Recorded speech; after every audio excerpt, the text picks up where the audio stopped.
Welcome back to this series on physics of solids. In the last session, we were discussing the modeling of the dependence of specific heat on temperature. There we told that there are three models mainly which deals with the dependence of specific heat on temperature. They were Dulong-Petit, Einstein's theorem and Debye's theorem.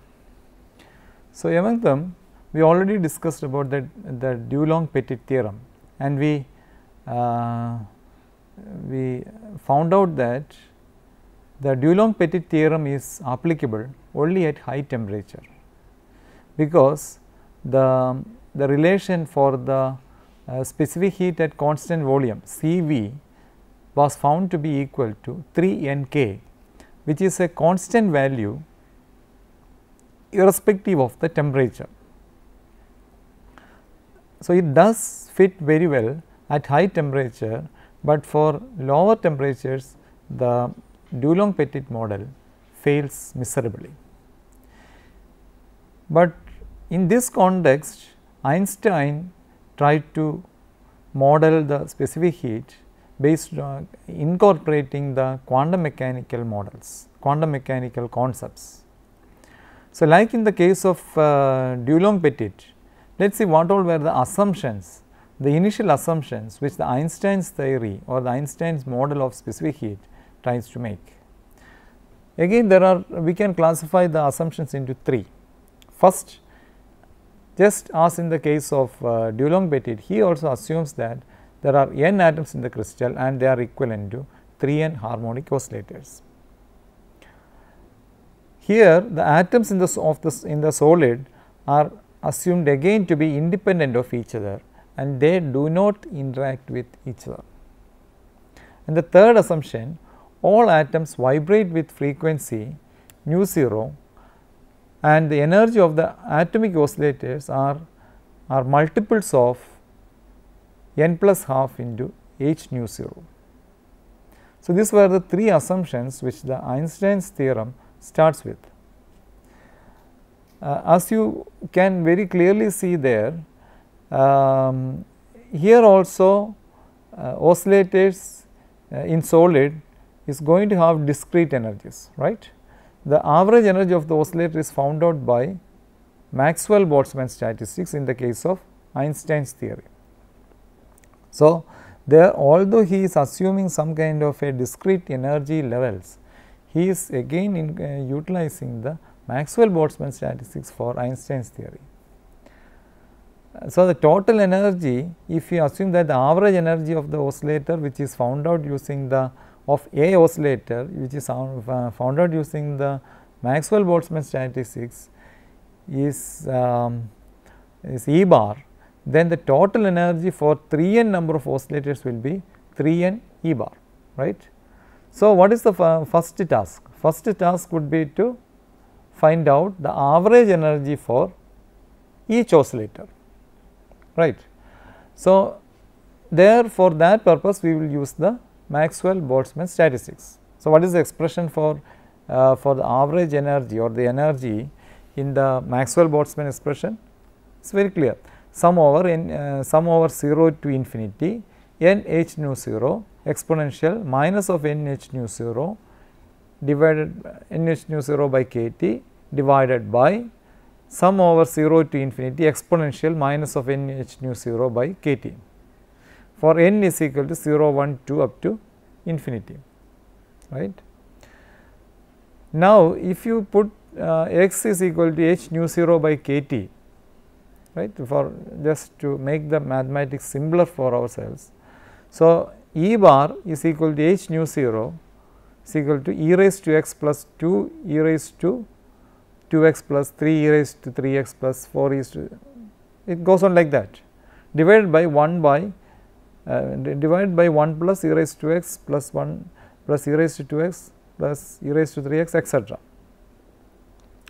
So, that is when we just substitute h nu 0 minus h nu 0 by k T is equal to x. So, if we look into that expression 2, the second equation, the denominator can be written in terms of the Maclaurin series. So, what is Maclaurin series? Maclaurin series is the 1 plus e raised to x plus 1 plus e raised to 2x plus etc. can be found to be the Maclaurin series for 1 minus e raised to x raised to minus 1, right. So, therefore, so now if we assume that in the Maclaurin series the 1 by 1 minus x is equal to 1 plus x squared plus x cube etc. and if we put x is equal to exponential x, you will definitely get the denominator of that expression. So, I substitute the Maclaurin series for the denominator, and therefore, the equation can be modified as E bar, the equation's second equation can be modified as E bar equal to h nu 0 into d by dx of 1 minus e raised to x raised to minus 1 divided by 1 minus e raised to x raised to minus 1. Now, if we do the differentiation and carry out appropriate adjustments in the equation, you will get h nu 0 into e raised to x divided by 1 minus e raised to x. So, E bar can be simplified that manner. So, if we put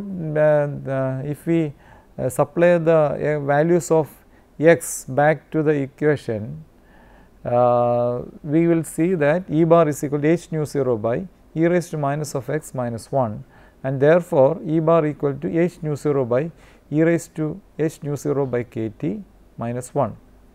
So, but as we told in beginning the entire energy of all the oscillators together of the n oscillators is equal to 3 n E bar, right, and the Cv, which is the specific heat, is equal to dE by dt, right, and hence if we substitute we substitute the expression for the energy into that expression, and then we can calculate find out the specific heat to be equivalent to d by dt of 3 n h nu 0 by e raised to h nu 0 by k t minus 1. When we can do the appropriate differentiation, it will come out to be 3 n k h nu 0 by k t the whole squared into e raised to h nu 0 by k t divided by e raised to h nu 0 by k t minus 1 the whole squared. Just simple differentiation will do that step. You can check that. One can always cross check that, and I encourage the viewers to cross check the expressions, then only it will inscribed in your mind. So, now if I substitute say h nu 0 by k for a new parameter which is designated by theta e, then I can modify the expression for the specific heat as equal to 3 n k theta e by t the whole squared into e raised to theta e by t divided by e raised to theta by e by t minus 1 the whole squared. So, what is theta e? It is very clear that dimensionally h nu 0 by k will lead into something like a temperature, and we call that temperature as Einstein temperature. So, now, if theta e represent the Einstein temperature, now we have an expression for the specific heat in terms of the Einstein temperature theta e. Cv equal to 3 n k into theta e by t the whole square e raised to theta e by t divided by e raised to theta e by t minus 1 the whole square. Now, if we try to plot that Cv versus t plot, definitely one will see a close dependence between Cv and temperature. Unlike the case of the Dulong-Petit, here we do have a dependence between CV and temperature. But on a close analysis, what one finds is that this agreement between the experimental and the values predicted by the theoretical assumption of Einstein varies slightly at very low temperature.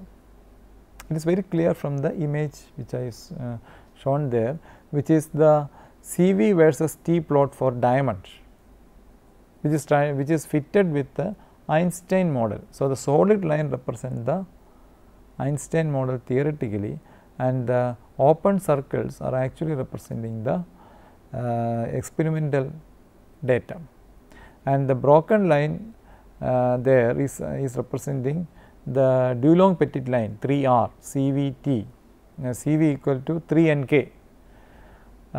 So, as we can clearly see, at low temperature the theoretical model of Einstein slightly deviates from the experimental data. But in any case, for the first time, CV versus T variation in exponential form is modeled satisfactorily.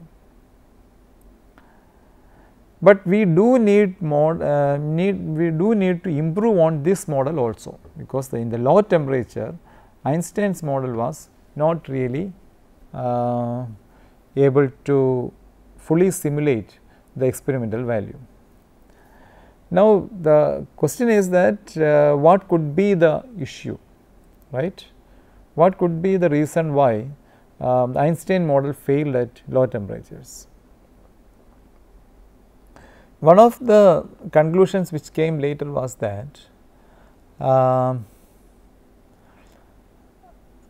one of the assumptions of Einstein, which was that the oscillators are all independent of each other. It is very clear that that assumption needs to be modified in the realistic manner, because if we make a vibration in one of the oscillators, that vibration will be felt in different degrees at different oscillators connected to that spring, right. So, in the assumption that the oscillators are all independent needs to be modified. If the oscillators are independent, how the acoustic waves will get transferred through the crystal.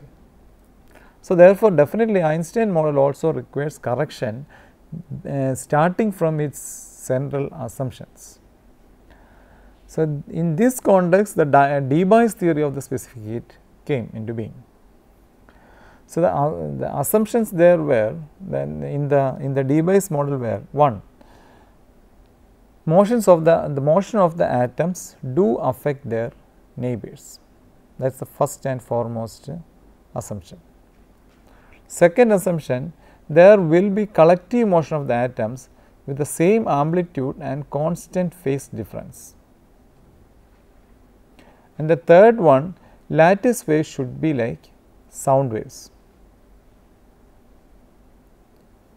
So, there is a very clear difference from the Einstein's model in the Debye's theorem, because here centrally the central difference is being the interaction between the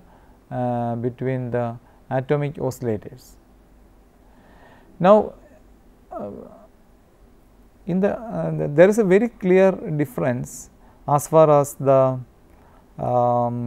way in which the methodology of evaluating the vibrational frequencies also here, which will be clear, which will be needed when we do the derivation of the frequencies. Now, let me make it a bit more simpler with the help of this table. As you can see the table there, I am assuming the 4 different atoms A, B, C and D, and I assume that they oscillate in 3 different directions, as and different and in different directions these atoms are having different frequencies, like I have shown there. For example, atom A is having frequencies 10, 12, 13. These are all just imaginary numbers for your better understanding. Atom B is having a set of other numbers, and C, D, so on and so forth. So, the Debye method, okay, the Einstein method was to find the average of the last column, right, the average. And so, each atom can have a separate average, and all the averages together can have another average, right. This is Einstein's method was to find the average of the last column, average of the energies, right, E bar, which is actually the average of the energy of all the oscillators, although E bar is the energy of one single oscillator. So, the Einstein's rule was to convert the average of every oscillators and then multiply it by 3n and to and find out the energy. But Debye's method was bit different. His method was to find the density of vibration state for each frequency, like in the table which we saw there.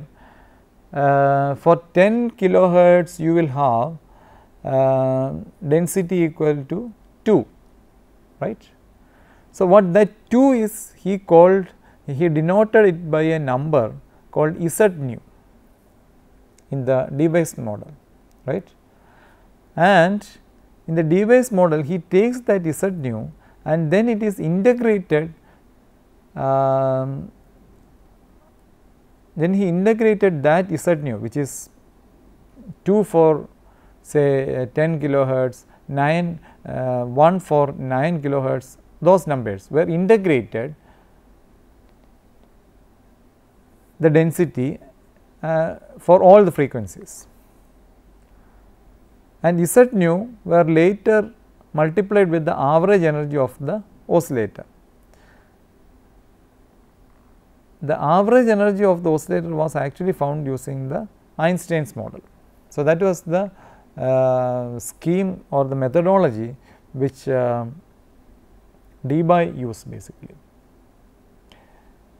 Therefore, in Debye's model, E is equal to integral 0 to nu max. Nu max is the, so integral 0 to nu max will have all the frequencies which are there in the system of oscillators. Like in our case, it was the maximum frequency was in the, if you look into the table, the maximum frequency was 16. So, nu max is equal to 16. So, integral 0 to nu max Z nu d nu divided by e raised to h nu by k t minus 1 into h nu, which is actually the Maxwell-Boltzmann statistics which was utilized by Einstein for his equation. Thus, what was the first challenge there? The first challenge was to find the Z nu in a 3-dimensional solid. For that purpose, we solved for a 1-dimensional system initially.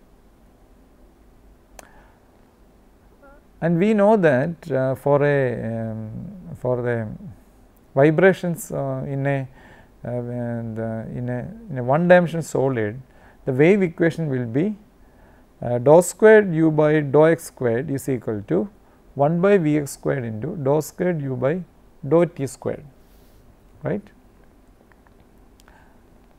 With both the ends fixed, there will be standing waves along the bar which are represented by u of x t is equal to a sin n pi by L into x cos 2 pi nu n t, and substituting u x t in the second equation, you will get n squared pi squared by divided by L squared equal to 1 by V x squared V s squared into 4 pi squared nu n squared, right. n pi squared by L squared is equal to 1 by Vs squared into 4 pi squared nu n squared, where Vs is the velocity of the sound. So, now we can easily find out the n is equal to 2 into L nu n divided by Vs, right. So, if we differentiate on that, dn is equal to 2L by Vs into d nu. So, what is dn? So, n is the number of, in the according to the Debye's theorem, n is the number of particles in the frequency nu. Like in the table we had say 12 or 16. So, for n for 12 kilohertz we were having n equal to 2. So, that was n. Here dn means it is representing a set of the number of particles in a range of d nu. So, now Z nu d nu, what is Z nu d nu? It is actually the number of particles in the frequency range d nu in turn, which is equal to dn, right. So, thus Z nu d nu can be equated to dn, and we already have found out the expression for dn, which is equal to 2L by Vs into d nu. So, if we equate Z nu d nu and dn, we will get the expression for Z nu to be equal to 2L by Vs, right.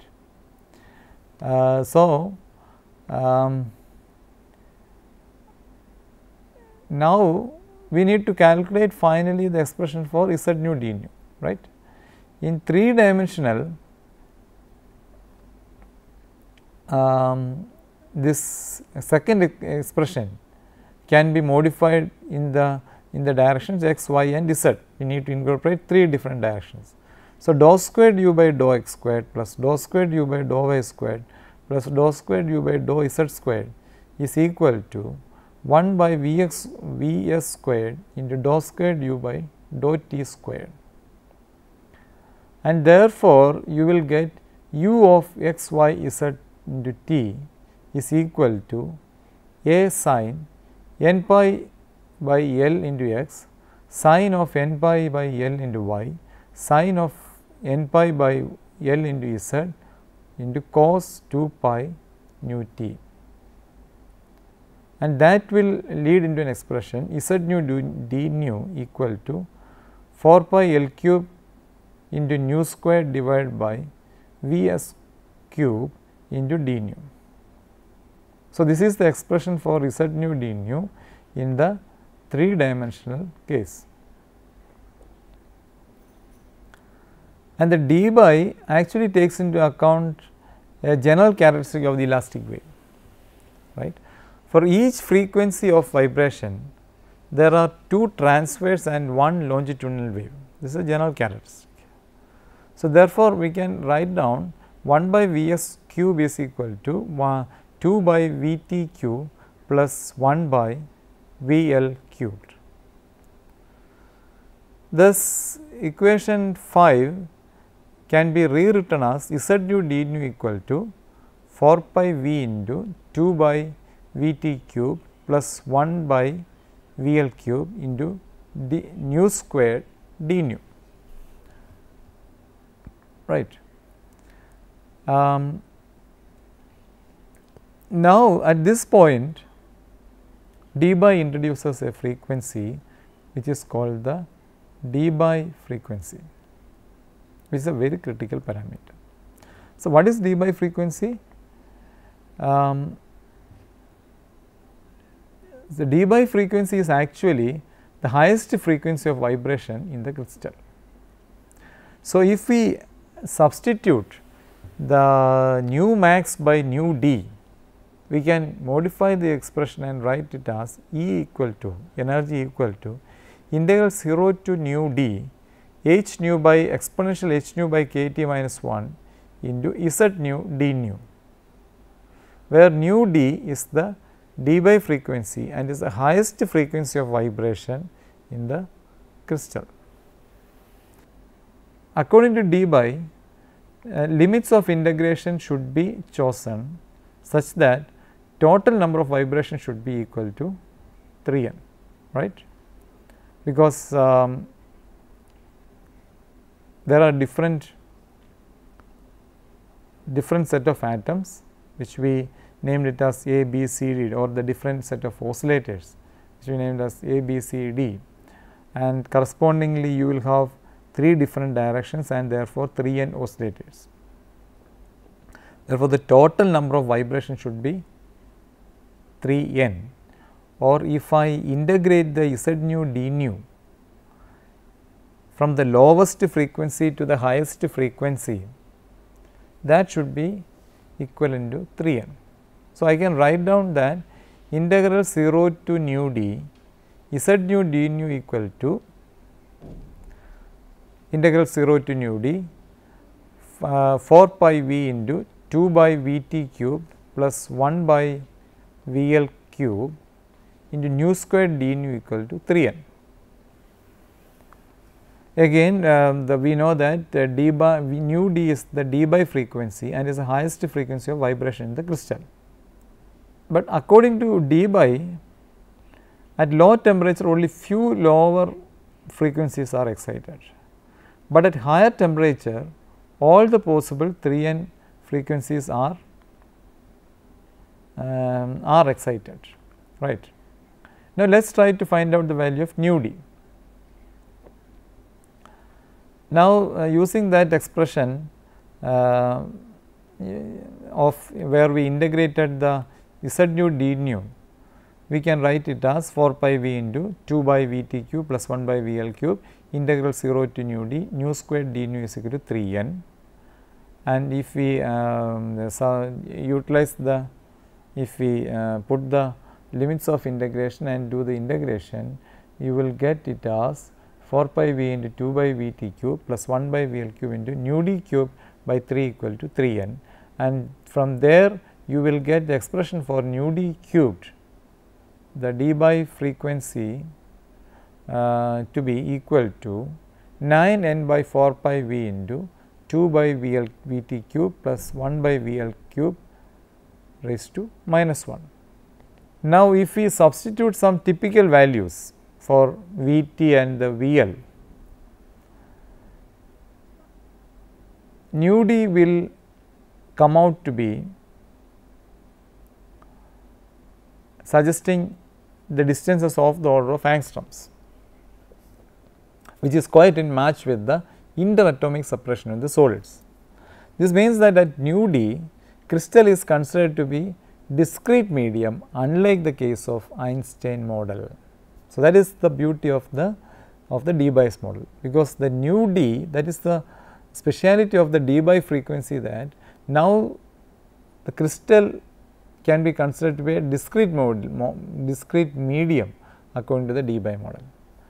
But if we put the limit 0, crystal will approximate to a continuum, right.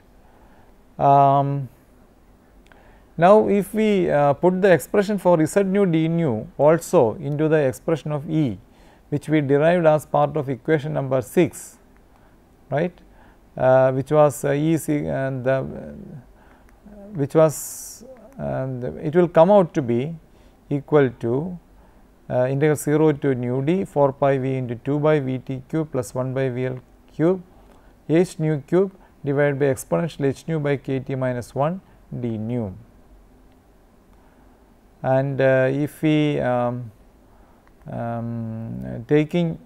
take h nu is equal h nu by k t equal to x and h nu d by k t equal to x max, remember that here this capital K which I have written there, always try to remember that it is Boltzmann constant, and because we represented the small k with the spring constant. Now, if I put that also, it will come out to be E equal to 9n into k t by h nu d the whole cube into k t in the integral 0 to x max x cube by e raised to x minus 1 dx. Now, the task is to find the integral.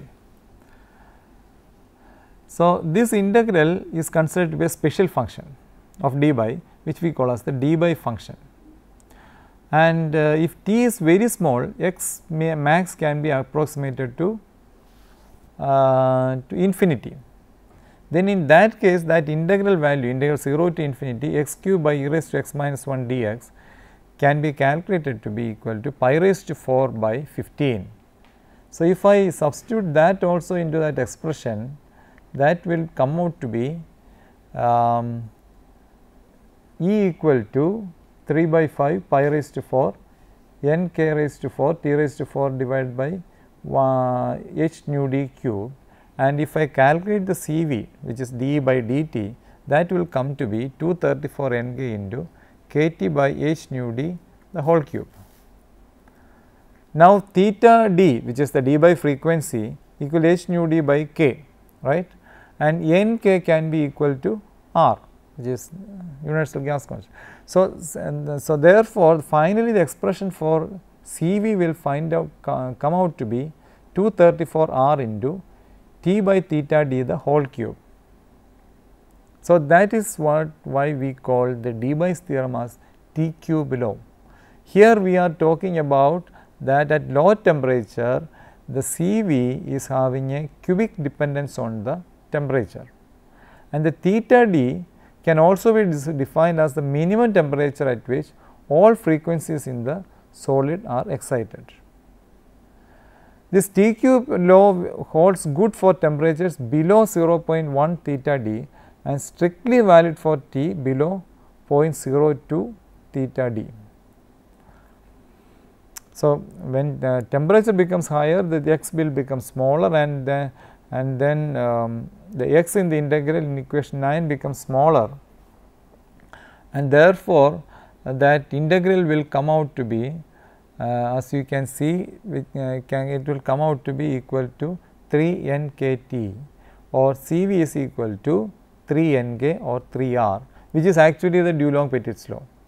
Now, if we substitute those kind of idea into the experimental sample, you will find out a fairly good fit starting from the low temperature to high temperature, which is really offered by the Debye's theorem. Here you are seeing a comparison between the Debye's and the Einstein model. So, Debye's and the Einstein model is fairly in agreement, but as you can see there is a gross difference in the high temperature in the low temperature region between the two. In any case, Debye's theorem is a more closer or better approximation of the dependence of specific heat on the temperature. The history of the dependence of specific heat on temperature does not stop there. Still the models and the models connecting the temperature dependence of specific heat and temperature is still evolving as the newer and newer materials with the intriguing structures, with intriguing mutual interactions are evolving. So, it is quite an interesting topic, and which is very critical for the development of the physics or the science of materials. So, that was about the temperature dependence, trying to study in detail the temperature dependence of solids. In the coming lectures, in the coming sessions, we will see more into the different properties of solids and the physics associated with that. Thanks for your keen attendance, and see you next time. Thank you.